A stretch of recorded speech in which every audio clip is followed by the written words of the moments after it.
Il est 8h35 sur Europe 1, c'est l'heure de la revue de presse, Wendy. La revue de presse avec Samuel Etienne que l'on retrouve. Bonjour Samuel. Bonjour Wendy, bonjour Anissa. Bonjour Samuel. Bonjour à tous. C'est plié. À en croire tous vos journaux ce matin, c'est plié. Virginie Salmen en parlait à l'instant. Pour sa réforme de la Constitution, le président Hollande a donc reculé. Il a abandonné la déchéance de nationalité pour les terroristes binationaux, pourtant solennellement annoncé devant le Parlement lors de son discours du 16 novembre.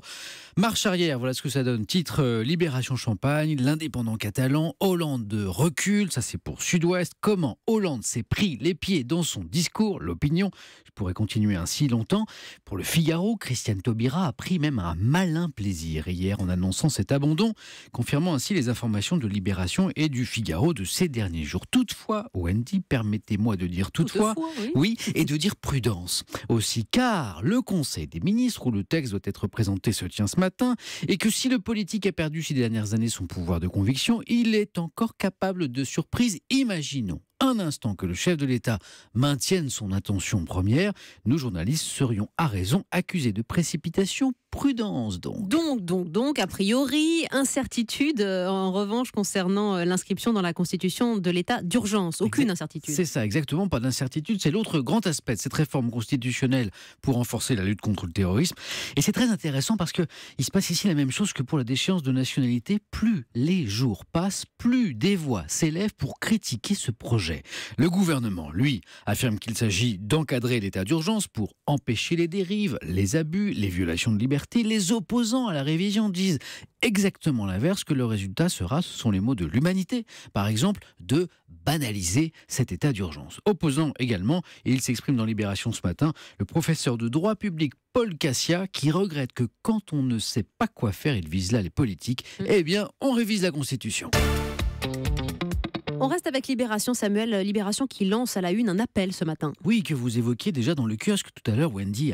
À 6h15, Libération s'engage, vraiment, prend parti, appelle le président de la République à gracier Jacqueline Sauvage. Jacqueline Sauvage, c'est cette femme qui a vu confirmer en appel sa condamnation à 10 ans de prison pour le meurtre de son mari qui l'a battue pendant près de 50 ans. 10 ans de prison ferme parce que la justice n'a pas retenu la légitime défense. Jacqueline Sauvage n'ayant pas tiré immédiatement après les coups, mais plusieurs minutes plus tard. Il y a donc eu préméditation, a estimé la cour d'assises. Après les filles de Jacqueline Sauvage, après 150 000 signataires d'une pétition, après 36 parlementaires, c'est donc au tour de Libération d'appeler le président Hollande à la gracier.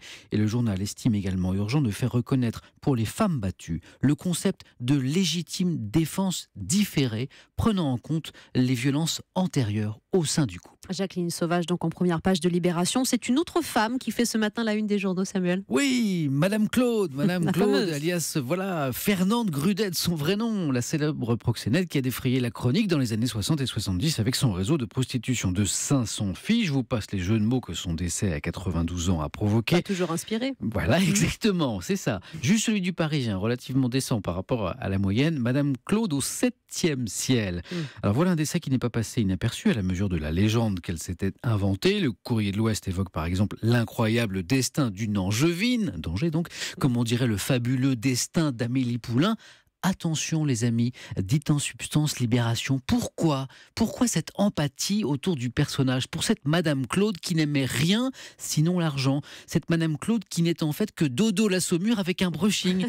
Alors pour ceux qui c'est de vous ça ? Non, c'est Libération, c'est la Libération. Pour ceux qui ne maîtriseraient pas le DSK dans le texte, Dodo la Saumure, c'est ce proxénète qui avait été mis en examen dans l'affaire dite du Carlton de Lille. D'ailleurs, Madame Claude aussi avait eu maille à partir avec la justice pour fraude fiscale. D'ailleurs, la fraude fiscale, elle fait aussi le lit des inquiétudes de l'humanité. Oui, le journal s'alarme ce matin de voir le contrôle fiscal victime de l'austérité, relayant la conviction de la CGT, alors que les contrôleurs fiscaux jusque-là étaient protégés des réductions de postes. Cette sanctuarisation, elle est sur le point de disparaître. L'UMA relève ainsi que dans les départements de la Haute-Garonne, 22 postes vont être supprimés en 2016. Le journal estime que si ces suppressions étaient appliquées à l'ensemble du territoire, cela équivaudrait à la disparition de centaines de contrôleurs fiscaux, avec ce que cela impliquerait en termes de manque à gagner pour les caisses de l'État et de sentiment d'impunité pour les fraudeurs au fisc. C'est en tout cas l'analyse de l'humanité. Merci de mettre les animaux à l'honneur, Samuel, ce matin, on en parle. Oui, avec ce dernier numéro de Télérama qui se penche notamment sur le phénomène des lolcats. Ça, c'est génial. Hein, vous savez, ces vidéos qui font fureur sur Internet de chats tellement mignons, au comportement tellement surprenant qu'ils sont capables d'arracher des sourires aux plus abattus, aux plus bougons, aux plus neurasthéniques d'entre nous. Je me demande, mais diantre, pourquoi Télérama, magazine sérieux, se penche ainsi sur ce phénomène, disons-le franchement, un peu con-con?